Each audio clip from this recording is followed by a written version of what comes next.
네, 오늘은 시편 119편 일곱 번째 시간입니다. 오늘 본문은 41절에서 48절입니다. 시편 119편 41절에서 48절이고요. 언약의 말씀, 언약의 삶이라는 제목으로 오늘도 말씀을 나누겠습니다.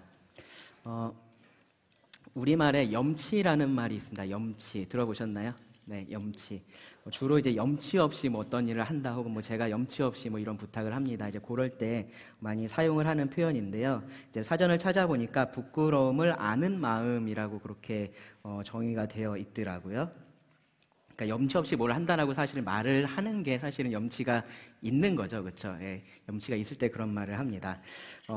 가끔은 이제 기도를 하면서 여러분 그런 생각을 해보셨는지 모르겠는데, 나도 진짜 하나님 앞에서 염치가 없다. 내가 어떻게 이런 기도를 또 할까? 이제 그러한 마음이 들 때가 있습니다. 물론 이제 기도 자체가 하나님의 은혜를 구하는 거잖아요, 그렇죠? 우리가 하나님한테 맡겨놓은 거 찾아오는 게 기도가 아니니까 이제 그런 것들을 생각하면은 이제 엄밀한 의미에서는 우리가 염치 생각하면 하나님께 구할 게 전혀 없기도 합니다. 당당하게 내가 이렇게 했으니까 하나님 이렇게 해주세요. 이제 그렇게 할 수는 없는 거죠. 그런데 이제 우리 입장에서 생각했을 때 그래도 최소한의 염치는 있어야 한다라는 생각을 할 수 있는데 이제 그거조차 없어서 구할 때 나도 참 염치 없이 구한다라는 생각이 들 때가 있습니다. 아마 그런 생각을 제일 많이 하게 되는 경우가 아마 이런 경우일 거예요. 같은 죄를 내가 계속해서 반복해서 범하면서 하나님한테 회개한다라고 말하고 하나님 용서해 주세요라고 말할 때 이제 그러한 감정이 들 겁니다. 그나마 이제 내 입장에서 실수라고 말할 수 있는 것들에 대해서는 조금 난데 이미 수없이 반복했었던 그러한 죄 혹은 바로 어제 내가 범했었던 그러한 죄, 어제 회개했었던 그러한 죄에 대해서 오늘 똑같이 그 죄를 범하고 하나님 앞에 나와서 하나님 용서해 주세요라고 할 때 이제 입이 잘 떨어지지 않는 거죠. 또 하나 이제 기도할 때 이제 종종 이 염치가 없다라고 느껴지는 상황이 있는데요. 언제냐면은 내가 충분히 할 수 있는 일을 하지 않고 내가 기도를 한다라고 생각이 들 때가 그렇습니다. 하나님의 도우심을 구하는데 내가 할 수 있는 최선을 다하지 않았다라는 것을 알 때 이제 염치가 없게 느껴지고요. 이런 기도를 내가 해도 되나 싶을 때가 있는 겁니다. 어떤 일에 대해서는요, 정말로 우리가 할 수 있는 게 전혀 없을 때가 있어요. 정말로 내가 아무것도 할 수 없어서 그런 상황에서 하나님의 도우심만을 간절하게 구할 수밖에 없을 때가 있습니다. 근데 생각해보면 아주 많은 경우에 있어서는 사실 그렇지 않습니다. 우리가 그런 상황을 만들 때가 사실은 더 많이 있습니다. 무슨 말이냐 하면은 내가 해야 될 일을 하지 않은 거죠. 내가 해야 될 일을 할 수 있을 때 하지를 않은 겁니다. 그러다 보니까 그게 점점 때가 돼서 이제는 내가 그것을 할 수 없는 상황이 됐고, 이제 그런 상황에서 하나님에게 도우심을 구한다라고 할 때 우리가 염치 없이 느껴진다라는 겁니다. 하나님은 우리들에게 필요한 것들을 주셨어요, 그렇죠? 그리고 그런 것들을 가지고 하나님께서 허락하신 그 질서 안에서 자유롭게 살아가도록 하셨습니다. 그것은 다르게 말하면요, 내 삶에 대해서 나에게 그만큼의 책임이 있다라는 말도 됩니다. 하나님은 우리가 아무것도 하지 않으면서 그냥 하나님 도와주세요라고만 그렇게 기도하기를 원하지 않으시는 거죠. 그리고 그것을 성경이 하나님을 의지하는 것으로 말하고 있지도 않습니다. 하나님께서 우리에게 머리를 왜 주셨을까요? 생각하라고 주셨겠죠. 그렇죠? 머리는 생각하라고 주신 겁니다. 손을 주시고 발을 주신 이유도 그것들을 가지고서 무언가를 하라라고 우리들에게 주신 겁니다. 하나님의 뜻 안에서 하나님을 기쁘시게 할 수 있는 일, 내가 해야 할 일, 그러한 일들을 하면서 하나님의 도우심을 구하면서 그렇게 살아가는 겁니다. 근데 내가 할 수 있는 일들을 내가 성실하지 않아서 그런 것들을 하지 않고, 그래서 그것이 할 수 없는 일이 되고, 그러면서 하나님의 도우심을 구할 때 우리는 염치가 없이 하나님께 구한다라는 겁니다. 근데 분명히 제가 말씀드릴 건 뭐냐면요, 염치 없는 기도라고 해도요, 기도하지 않는 것보다는 100번 낫습니다. 그러니까 염치 없다라고 느껴질 때라도 여러분 기도는 하시기 바랍니다. 하나님도 우리들한테 너네 염치 챙기면서 기도 좀 해라 그렇게 말씀하신 적 없어요. 왜 그러냐 하면 우리들의 연약함을 아시니까 그러신 거죠, 그렇죠? 근데 그렇다고 해서 우리가 그러한 것들을 전혀 신경 쓰지 않는 것은요, 사실은 염치의 문제가 아니고요, 이 하나님의 백성으로서 내가 올바른 태도를 가지고 있느냐의 문제가 됩니다. 시편 119편의 바로 앞에 연에서 우리는 이 하나님의 백성인 시편 기자가 하나님의 말씀에 따라서 그렇게 살고 싶어 하는, 그래서 간절히 하나님께 구하는 그런 내용을 살펴봤었습니다. 33절에서 34절에서는요, 하나님께 배우기를 원해서 하나님께 가르쳐 주십시오라고 그렇게 구했었고요. 35절에서는 그 말씀에 순종하기 원하는 그런 기도를 드립니다. 그리고 36절과 37절에서는요, 그 순종을 방해하는 것들에서 멀어지기를 구하고요. 반대로 하나님의 말씀으로 그 마음이 계속해서 향하기를 구했던 것을 봤습니다. 그리고 38절에서는요, 그 하나님의 약속의 말씀에 대한 내적인 확신을 구했었고요. 39절에서는 외적인 확신도 구했었습니다. 내가 두려워하는 비방을 내게서 떠나게 하소서. 실제로 하나님께서 그렇게 해주셔서 그런 확신을 얻기를 원했었던 그러한 기도도 우리가 살펴봤었습니다. 그렇게 해서 하나님께서 약속하신 그러한 삶을 살기를 원했습니다. 오늘 우리가 살펴볼 41절에서 48절은요, 이 히브리어의 6번째 알파벳입니다. 와우라고 있는데요, 그 와우로 시작되는 절들로 구성이 되어 있습니다. 근데 그 말씀의 맥락을 보면요, 39절, 49절의 기도의 확장이라고 그렇게 우리가 이해를 할 수 있습니다. 분명히 뭐를 지금 구하고 있냐 하면요, 지금 삶에서 경험하고 있는 이 어려움에서, 이 고난에서 하나님께서 건져주시기를 구하고 있습니다. 그것을 간구를 하고 있어요. 그의 삶에서 실제적으로 하나님께서 역사하여 주시기를 구하는 겁니다.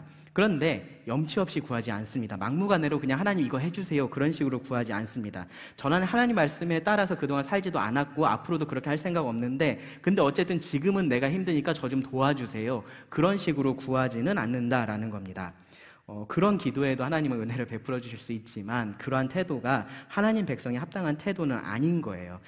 여기서 이 시편 기자는요, 정말로 신실한 하나님의 증인이 되기를 원하는 마음을 가지고 있습니다.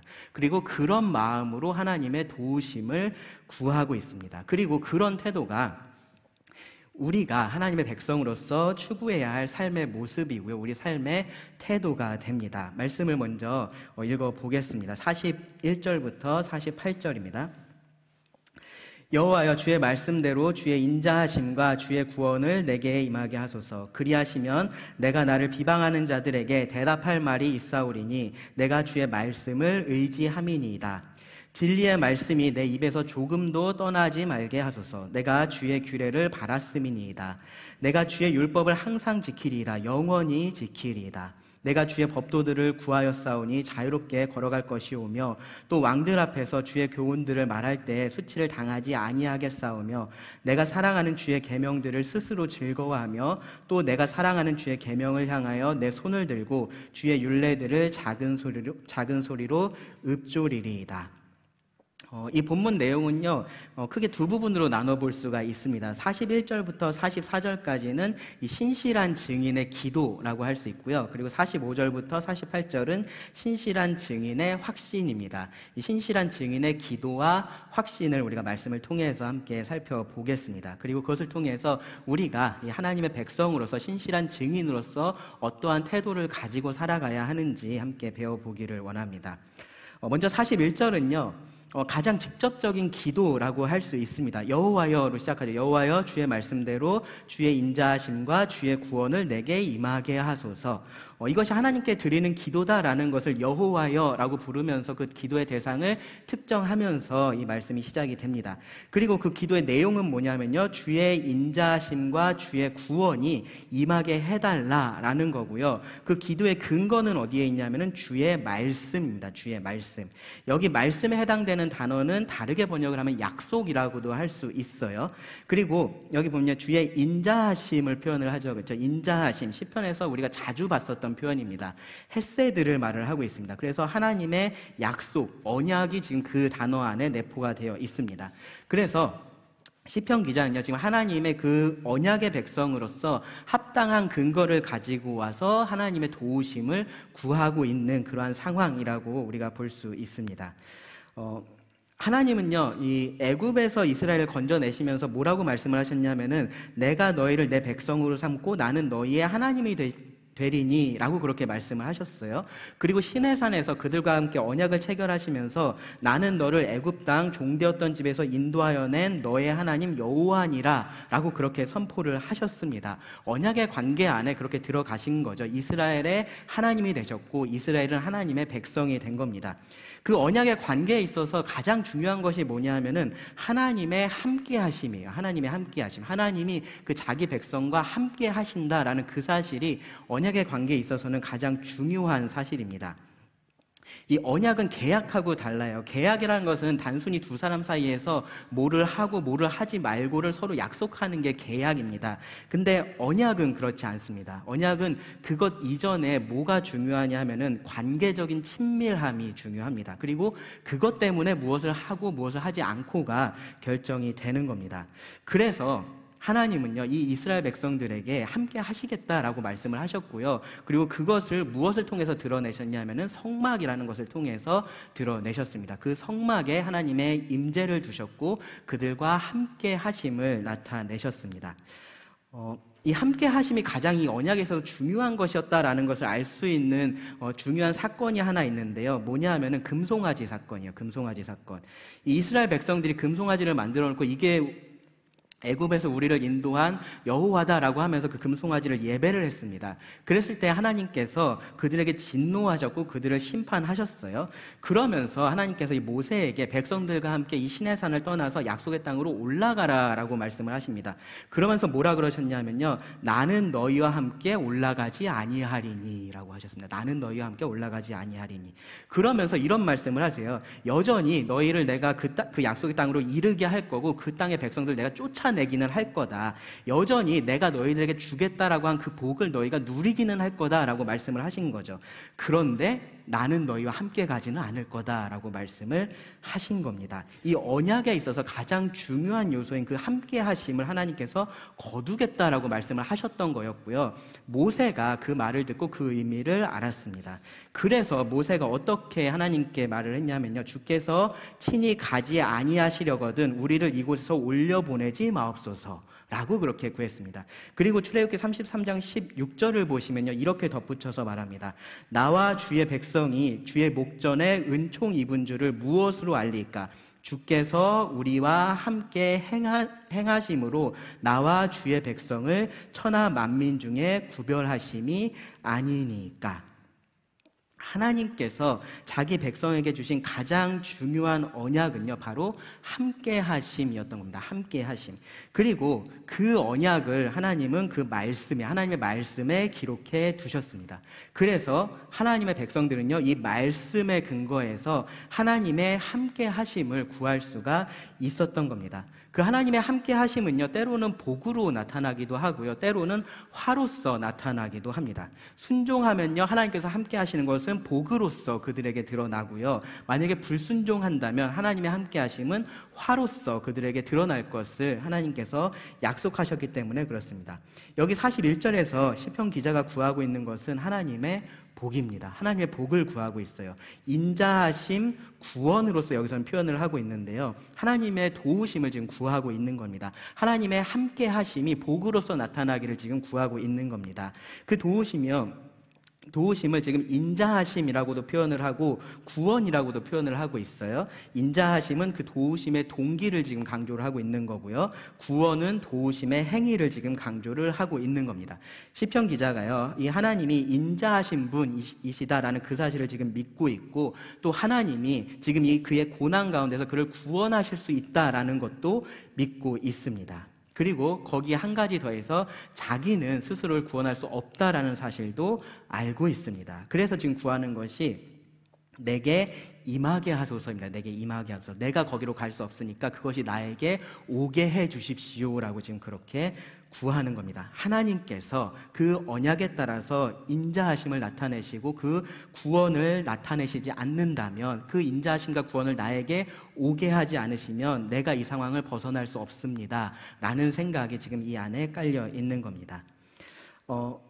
그런데 이 어떤 면에서는요, 이 시편 기자가 조금은 억울하기도 한 상황입니다. 지금 이 상황 자체는 그렇습니다. 언약의 기초에서 지금 이렇게 구하고 있지만 지금 이 상황은 뭔가 언약 하나님께서 약속해 주신 것과는 좀 안 맞는 그러한 상황처럼 보이기 때문에 그렇습니다. 시편 기자는요, 지금 염치 없는 상황이 아니에요. 이 시편 119편 전체를 봐도요, 그리고 또 오늘 본문을 봐도요, 시편 기자는 하나님 말씀에 신실하게 살아가고 있는 그러한 사람입니다. 42절에서는요, 내가 주의 말씀을 의지함이니이다 라고 고백을 하고 있습니다. 단순히 지금 하나님의 말씀을 의지하고 있다라고만 그렇게 말하고 있는 게 아니에요. 지금까지 그렇게 살아왔다라고 지금 얘기를 하고 있는 겁니다. 하나님의 말씀이 진리고 내가 걸어야 할 길이다라는 것을 분명하게 믿고 지금까지 그렇게 살아왔다라고 지금 얘기를 하고 있는 겁니다. 그래서 43절에서는요, 그 말씀에 대해서 진리의 말씀이라고 표현을 합니다. 진리의 말씀. 그리고 그 말씀이 내 입에서 조금도 떠나지 말게 하소서라고 그렇게 구하기도 합니다. 이 말은요, 지금까지 그가 이 진리의 말씀을 입에서 떠나게 하지 않았다라는 의미를 내포하고 있기도 합니다. 계속해서 그 입에 이 진리의 말씀을 두었다라는 것을 의미하는 거죠. 그리고요, 48절에서 말하는 것처럼 이 주의 말씀을 작은 소리로 읊조렸고요. 그리고 46절에서 말하는 것처럼 다른 사람들 앞에서도 이 하나님의 말씀을 말했습니다. 하나님의 말씀을 선포했다라는 거예요. 혼자서만 계속해서 가지고 있었던 것이 아니고 자기 마음속에만 두고 있었던 것이 아니라 다른 사람들 앞에서 이 하나님의 말씀을 선포하는 일을 했었다라는 겁니다. 그렇게 계속해서 그 입에 진리의 말씀을 두었고요. 그 진리의 말씀에 따라서 최선을 다해서 지금까지 살아온 겁니다. 한마디로 이 시편 기자는 하나님 말씀의 신실한 증인으로서의 삶을 살아왔다라는 겁니다. 그리고 하나님은 그런 시편 기자에게 그동안에 그렇게 합당한 복을 주셨을 겁니다. 그런데 문제는 지금인 거죠. 지금인 겁니다. 지금 어떤 상황이 있는지 우리가 정확히는 알 수 없습니다. 근데 이 상황을 보면서 이 시편 기자를 비방하는 사람들이 있었습니다. 그리고 놀랍게도요, 이 시편 기자가 그를 비방하는 그 사람들에게 대답할 말이 없었습니다. 42절을 보시면 이렇게 말씀을 합니다. 그리하시면 내가 나를 비방하는 자들에게 대답할 말이 있사오리니 내가 주의 말씀을 의지함이니이다. 여기 표현해 보면요, 그리하시면 대답할 말이 있사오리니라고 말을 하죠. 그렇죠? 하나님께서 그 인자하심과 구원을 나타내시면 그제서야 내가 대답할 말이 있을 거다라고 지금 얘기를 하고 있는 거예요. 그 말을 뒤집으면 지금은 이 하나님의 구원이 임하지 않은 지금 이 현재로서는 그가 대답할 말이 없다라는 말이 됩니다. 그에게 비방하는 자들에게 할 말이 없었던 겁니다. 비방하는 자들은 이 하나님의 말씀을 진리라고 말하면서 그 말씀에 따라서 살려고 하는 시편 기자를 조롱하고 비웃는 사람들입니다. 그렇게 사는 거 어리석은 거다라고 말을 하는 사람들입니다. 그런데 그런 상황에서 지금 반박을 하지 못한다라는 겁니다. 이런 상황은요, 이 하나님을 부인하려고 하는 사람들에게는요, 하나님을 의심할 근거를 제공을 하고요, 하나님을 믿는 사람들에게는요, 이 사람의 신실함을 의심할 만한 그러한 근거를 제공을 합니다. 후자의 경우, 그러니까 하나님을 믿는 사람들의 경우는요, 지금 이런 시편 기자 같은 상황을 보면 이 사람은 하나님 앞에서 신실하지 않은 사람일 거야 라고 생각을 하고 그렇게 비방을 할 수 있다라는 거예요. 그런 대표적인 경우가 사실은 욥입니다. 욥기의 시작에서 보면요, 욥은요 그야말로 완벽한 삶을 살고 있었어요. 그렇죠? 정말로 그 하나님의 언약에 따라서 그가 살고 있었고 그에 합당하게 하나님께서 그에게 복을 주시는 그러한 장면이 욥기의 시작에 기록되어 있습니다. 그런데 하나님께서 그 은혜를 잠시 거두셨습니다. 그렇죠? 잠시 그것을 거두셨을 때 그 욥을 비난했었던 사람들은요, 하나님을 모르는 사람들이 아니라 하나님을 잘 아는 사람들이었습니다. 그리고 그들은 욥이 하나님께 범죄했기 때문에 그에게 하나님께서 지금 진노하고 계시다라고 하면서 욥을 비난했었습니다. 이제 욥기를 지금 읽고 계실 텐데요, 욥이 정말로 논리적으로 열심히 반박을 합니다. 그런데 그 말씀들을 계속해서 읽다 보면 욥이 자기 스스로도 굉장히 답답해하고 있는 것을 우리가 느낄 수 있습니다. 그들의 입을, 그를 비난하고 있는 그 사람들의 입을 막을 그러한 대답할 말이 그에게 없었던 겁니다. 욥은 여전히 하나님께 신실했어요. 근데 그에게 대답할 말은 없었던 그러한 상황 가운데 있었던 겁니다. 그런 경우가 아니고요. 하나님을 부인하려고 하는 자들은요, 이런 상황을 통해서 하나님을 의심하려고 합니다. 그런 상황은요, 히스기야 왕의 경우를 통해서 우리가 생각해 볼 수 있을 것 같습니다.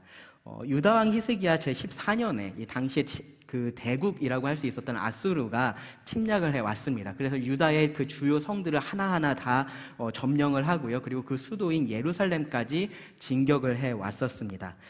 예루살렘이요, 그야말로 풍전등화의 상황, 바람 앞에 등불 같은 그러한 상황에 놓여 있었습니다. 누가 봐도 객관적으로 봤을 때 이 아수르를 막아낼 수 있는 힘이 유다에게는 없었습니다. 그런 상황을 보면서요, 이 아수르 왕 사네립이 대사를 보내죠. 랍사게라는 대사를 보내는데요. 그 랍사게가 와서 조롱하면서 항복할 것을 요구하면서 이렇게 말을 합니다. 열왕기하 18장 29절 말씀부터 보시면 이렇게 말합니다. 왕의 말씀이, 아수르 왕의 말입니다. 왕의 말씀이, 너희는 히스기야에게 속지 말라. 그가 너희를 내 손에서 건져내지 못하리라. 또한 히스기야가 너희에게 여호와를 의뢰하라 함을 듣지 말라. 그가 이르기를 여호와께서 반드시 우리를 건지실지라 이 성읍이 아수르 왕의 손에 함락되지 아니하게 하시리라 할지라도 너희는 히스기야의 말을 듣지 말라. 아수르 왕의 말씀이, 너희는 내게 항복하고 내게로 나아오라. 그리하고 너희는 각각 그의 포도와 무화과를 먹고 또한 각각 자기의 우물의 물을 마시라. 여호와를 의뢰하라는 것, 하나님께서 반드시 우리를 건지실 것이라는 것, 이것이 하나님의 백성들이 붙들고 있을 수 있는 그런 약속의 말씀입니다. 근데 그것을 믿지 말라라고 지금 이야기를 하는 거예요. 그러면서 항복하라라고 말을 합니다. 33절부터 35절을 보시면 그 근거에 대해서 말을 합니다. 무슨 근거를 가지고 있냐 하면, 민족의 신들 중에 어느 한 신이 그의 땅을 아수르 왕의 손에서 건진 자가 있느냐? 하맛과 아르밧의 신들이 어디 있으며 스발와임과 헤나와 아와의 신들이 어디 있느냐? 그들이 사마리아를 내 손에서 건졌느냐? 민족의 모든 신들 중에 누가 그의 땅을 내 손에서 건졌기에 여호와가 예루살렘을 내 손에서 건지겠느냐 하셨느니라. 왕이 그렇게 말했다라고 지금 전달을 하는 겁니다. 하나님을 믿고 의지하는 것이 얼마나 어리석은지에 대해서 지금 아주 논리적으로 조롱을 한 겁니다. 문제는요, 이 조롱의 말에 이들이 대답할 말이 없었다라는 겁니다. 이 상황은 누가 봐도 이들이 하고 있는 이 말이 맞게 들리는 그러한 상황이었기 때문에 그렇습니다. 객관적으로 틀린 말이 아니었습니다. 아수르는요, 주변의 나라들을 하나하나 모두 다 정복을 한 것이 사실이고요. 그리고 유다는 그들보다 절대로 강하지 않았습니다. 그 정복당한 나라들도요, 다들 각자의 신들을 의지했습니다. 자신들이 믿고 있는 그 신이 저 아수르의 손에서 자신들을 건져낼 것이다라고 굳게 믿고 있었지만 그들 모두가 다 정복을 당했다라는 겁니다. 그러니까 유다라고 해도 다른 결과가 있을 것이다라고 생각할 수 없는 그러한 상황이었던 겁니다. 그러니까 막연히 그냥 종교에 기대고 있느니 지금 항복하고 이 아수르 왕의 제안을 받아들이는 게 훨씬 더 현명한 선택처럼 보이는 그러한 상황이었습니다. 상황이 이러니까 히스기야가 대답할 말이 없었습니다. 그가 대답할 수 있는 말이 없었습니다. 반박할 수가 없었습니다. 어떻게 했습니까? 히스기야가요, 슬픔에 자기 옷을 찢었고요, 그리고 하나님의 전에 들어가서 기도를 했습니다. 이 시편 119편의 기자가요, 욥의 상황이었을 수도 있고요, 아니면 히스기야의 상황이었을 수도 있습니다. 그를 비방했던 자들이 또 다른 하나님의 백성들이었을 수도 있고요, 아니면 다른 이방인들이었을 수도 있을 겁니다. 어쩌면 둘 다가 해당되는 그러한 상황 가운데 있었을지도 모릅니다. 근데 어떤 상황이든지 지금 상황에서 이 시편 기자는요, 자기를 비방하는 이 사람들, 하나님의 말씀을 믿고 살아가는 그러한 삶에 대해서 조롱하고 있는 이 사람들에게 대답할 말이 없었습니다. 그들을 납득시킬 수가 없었습니다. 그런데 그렇기 때문에 자기 신앙이 잘못됐다라고는 생각하고 있지 않습니다. 오히려 무엇을 하나님께 구하냐 하면요, 대답할 말이 있기를 지금 구하고 있습니다. 다시 이전처럼 이 하나님의 신실하심을, 하나님의 인자하심을 증언할 수 있기를 하나님께 구하고 있는 겁니다. 그래서 신실한 하나님의 증인으로서요, 그의 기도가 이렇게 이어집니다. 43절과 44절을 보시면 진리의 말씀이 내 입에서 조금도 떠나지 말게 하소서. 내가 주의 규례를 바랐음이니이다. 내가 주의 율법을 항상 지키리이다. 영원히 지키리이다. 지금 이렇게 조롱을 당하고 있고 비웃음을 당하고 있는 상황이라고 해도 이 하나님의 말씀을 지킬 것에 대해서 하나님 앞에서 다짐을 하면서요, 결국은 내 이 입으로 진리의 말씀을 다시 선포할 수 있게 되기를 하나님께 구하고 있는 겁니다. 그리고 그렇게 되려면 하나님께서 그 약속의 말씀대로 인자하심과 구원을 나타내 주셔야 되는 겁니다. 그래서 이 신실한 하나님의 증인으로서 이 시편 기자가 주의 말씀대로 주의 인자하심과 주의 구원을 내게 임하게 하소서라고 구하고 있는 겁니다. 이런 기도가 교만하거나 당돌한 기도가 아닌 이유는요, 이 말씀에 대해서 시편 기자가 보이고 있는 이 태도 때문에 그렇습니다. 그는 계속해서 하나님의 말씀을 의지해 왔습니다. 42절을 보면 알 수 있고요. 그리고 43절을 보시면요, 계속해서 하나님의 말씀을 바라고 기대한다라는 것을 알 수 있습니다. 44절을 보시면요, 결정적으로 하나님의 말씀을 항상 지키면서 앞으로도 계속해서 그렇게 하기를 간절하게 원하고 있습니다. 특별히 이 44절에서요, 그 사실을 강조하려고 사용한 표현을 보세요. 하나님의 율법을 항상 그리고 영원히 지키겠다라고 그렇게 말을 하고 있습니다. 가끔씩 이제 영원히를 말하는 사람들이 지금은 아니고 앞으로를 그렇게 의미하는 때가 있어요. 그렇죠? 근데 지금 시편 기자는 그렇지 않은 겁니다. 항상 영원히입니다. 전에도 그랬던 것처럼 지금도 내가 그렇게 할 거고 앞으로도 그렇게 하겠다라고 그렇게 말하는 겁니다. 그리고 그 신실함에 대한 대가로서 자신을 구해달라라고 그렇게 하나님에게 지금 얘기하고 있는 것도 아니에요. 그렇게 하나님의 말씀을 증언하기를 원하니, 하나님을 증언하기를 원하니 지금도 내가 그렇게 할 수 있게 해주십시오라고 구하고 있는 겁니다. 에스라의 기도에서 비슷한 마음을 우리가 엿볼 수가 있습니다.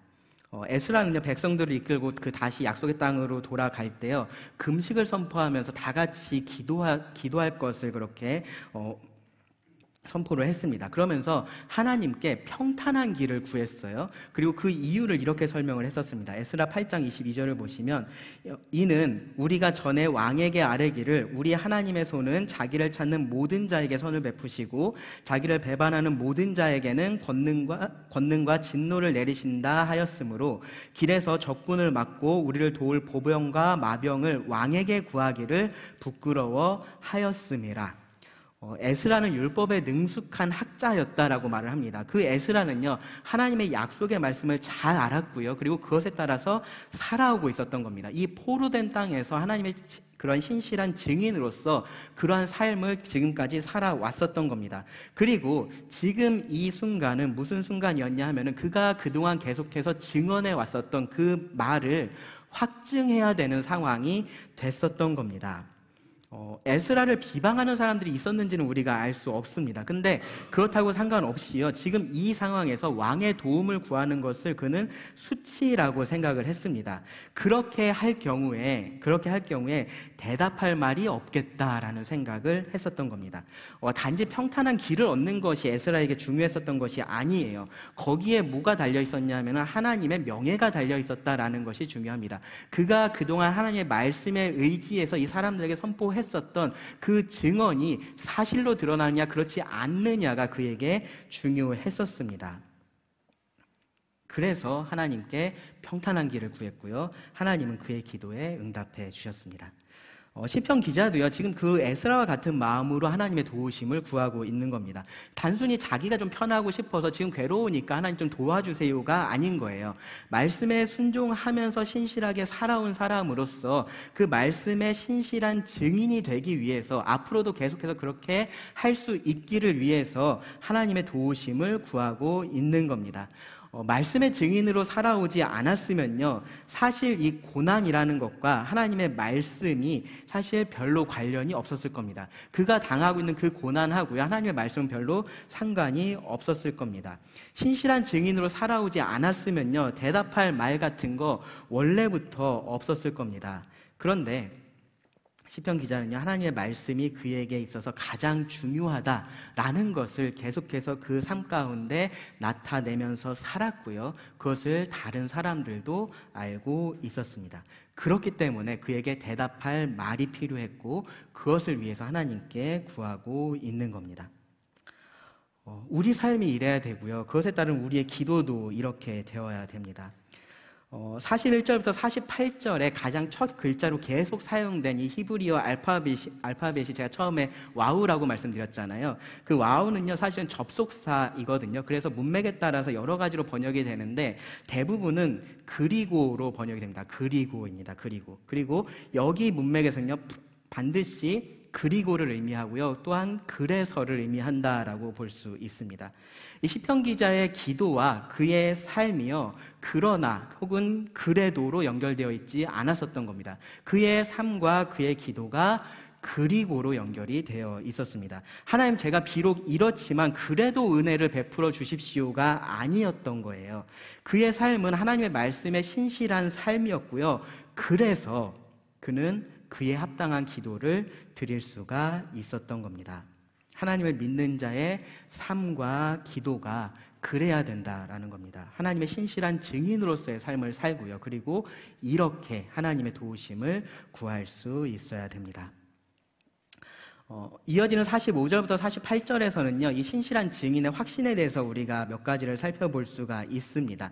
확신이 세 가지 단어로서 확신을 세 가지 단어로 정리해서 말씀을 드릴 수 있는데, 첫째는 45절의 자유함이고요, 두 번째는 46절의 담대함입니다. 그리고 마지막 세 번째는 47절, 48절에 나오는 즐거움입니다. 먼저 이 자유함부터 말씀을 드리면요, 45절을 보시면 내가 주의 법도들을 구하였사오니 자유롭게 걸어갈 것이오며 라고 말씀을 합니다. 여기 자유롭게는 넓은 곳에서라고도 그렇게 번역을 할 수 있어요. 그래서 자유롭게 걸어가는 것, 넓은 곳에서 풍성한 삶을 누리는 것을 의미를 합니다. 이 하나님 말씀에 따라서 사는 것이 뭔가 좀 억압받는 삶 같지만, 그러한 것은 사실은 죄악된 우리의 관점에서 볼 때 그런 거죠. 우리는 죄를 즐기는 것을 자유라고 생각을 하는데, 성경은 그것에 대해서 종노릇하는 것이라고 말을 합니다. 오히려 하나님 말씀에 따라서 사는 삶을 지금 여기서 보는 것처럼 자유로운 삶이라고 말을 합니다.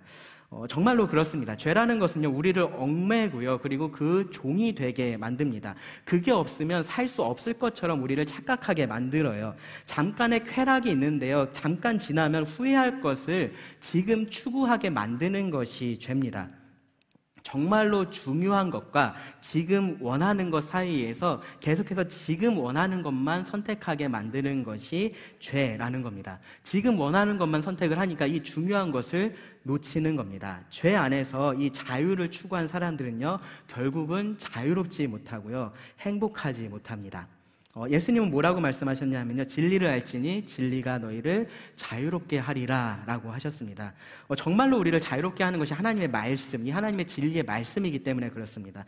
그래서 여기 시편 기자는요, 주의 법도들을 구하였다라고 그렇게 말을 해요. 주의 법도들을 구하였다. 이 구하였다라는 말은요, 에스라가 하나님의 그 여호와의 율법을 연구하기로 결심했다라고 말할 때 사용한 단어하고 똑같습니다. 지금 하나님의 말씀을 이 시편 기자가 연구하면서 계속해서 배우는 것에 대해서 지금 말을 하고 있는 겁니다.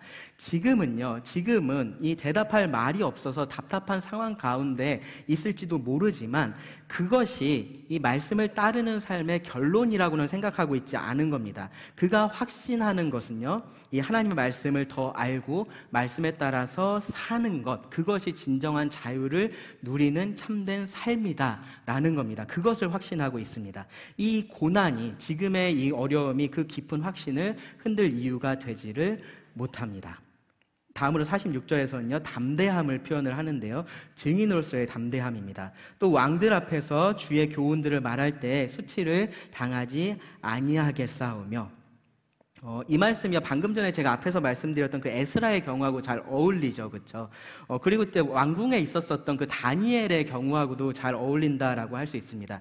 다니엘은 그 친구들과 함께 왕의 음식을 거절하기도 했고요, 왕의 명령에 불복종하기도 했었습니다. 하나님의 말씀에 순종하기 위해서 그렇게 했었던 거죠. 그렇게 했을 때 오히려 더 그들이 높임을 받았었습니다. 이런 구체적인 사례가 있어서요, 이 시편 119편의 저자를 이 두 사람 중에 하나로 보는 경우들이 있어요. 에스라가 기록했다라고 보는 경우도 있고요, 다니엘이 기록했다라고 그렇게 보는 경우도 있습니다. 충분히 가능한 얘기입니다. 근데 이제 그것하고 별개로 우리가 좀 이 말씀에서 생각해 봐야 될 것은요, 이런 담대함이라는 것, 그러니까 지금 왕들 앞에서 이러한 것들을 한다라는 것은 어떤 권위 아래서 위협을 받는 상황을 지금 전제를 하고 있는 겁니다.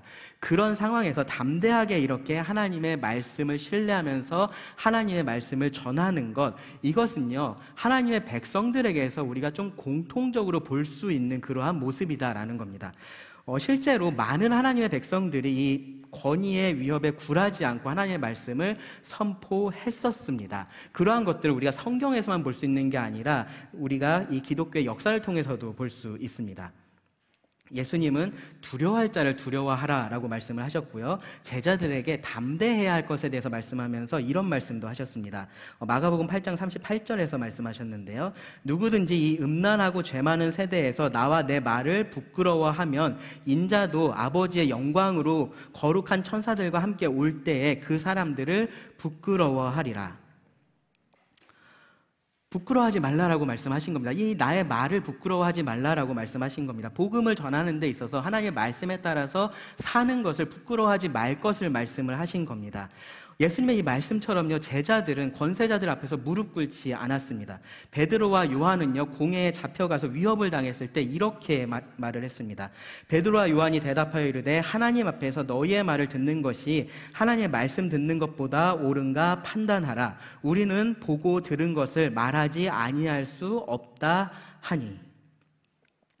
스데반은 담대하게 예수님을 전하다가 돌에 맞아서 순교하기도 했습니다. 바울은요, 죄수의 몸으로 왕들 앞에 서서 재판을 받았어요. 그런데 그런 상황을 통해서 오히려 복음을 전했습니다. 하나님의 백성에게 있어서 진짜 수치는 뭐냐면요, 하나님의 말씀을 증언하고 말씀에 따라서 살다가 다른 사람들에게 비방을 당하는 것이 아닌 거예요. 뭐가 진짜 수치냐면요, 하나님의 말씀을 증언하지 않는 것이 수치인 겁니다. 하나님의 신실한 증인이 되지 못하는 것이 하나님 백성의 진짜 수치인 겁니다. 하나님의 말씀을 증언할 때는요, 고난을 당할 수는 있지만 수치는 당하지 않습니다. 우리에게 가장 중요한 것이 세상에 어떤 사람이 아니고요, 주님이시기 때문에 그렇습니다. 시편 기자는요, 46절에서 확신 가운데 그런 담대함을 지금 표현하고 있는 겁니다. 지금의 필요를 하나님께 구합니다. 그 응답은 내가 원하는 방식으로 오지 않을 수도 있습니다. 근데 이 하나님의 약속의 말씀은 변하지 않는 거고요, 그렇기 때문에 반드시 이루어질 것에 대한 확신이 있습니다. 하나님의 증인들이 수치를 당하게 되지 않는다라는 것에 대한 확신이 있습니다.